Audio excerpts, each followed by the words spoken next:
আজ চলে গিয়েছিলাম মাতার বাড়ি মা ত্রিপুরেশ্বরী মন্দির। যারা যারা ত্রিপুরার থেকে ভিডিও দেখছো তারা নিশ্চয়ই বলতে পারবে মা ত্রিপুরেশ্বরী আমাদের মনের কত কাছের।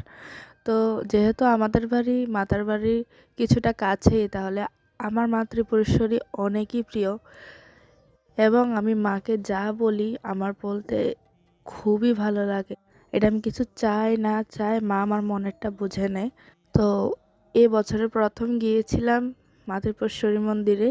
রায়ের অন্নপ্রাশন ছিল বলে, তো ওর অন্নপ্রাশনের জন্য আমরা ভোগ-টোগ দিয়েছিলাম, আমিও ভোগ-টোগ দিয়েছি। আর দেখো, যারা ত্রিপুরা থেকে আছে তারা বলতে পারবে যে মাতার বাড়ি কত চেঞ্জ হয়েছে, আগে কীরকম ছিল আর এখন আরও সুন্দর হয়ে গেছে। তো এটাই একটা জায়গা যেখানে এসে আমার খুবই ভালো লাগে। আমার মন্দির, সব মন্দিরে আমার খুব ভালো লাগে, কিন্তু মা ত্রিপুরেশ্বরীকে আমার একটু বেশি ভালো লাগে। তোমাদেরকেও দেখিয়ে দিলাম, যারা যারা জানো না, এটা হচ্ছে মা ত্রিপুরেশ্বরী। মা ত্রিপুরেশ্বরীর কাছে এটাই বলবো, সবাইকে ভালো রেখো, সুস্থ রেখো আর আশীর্বাদ করো তোমার কাছে যাতে আবার আসতে পারি।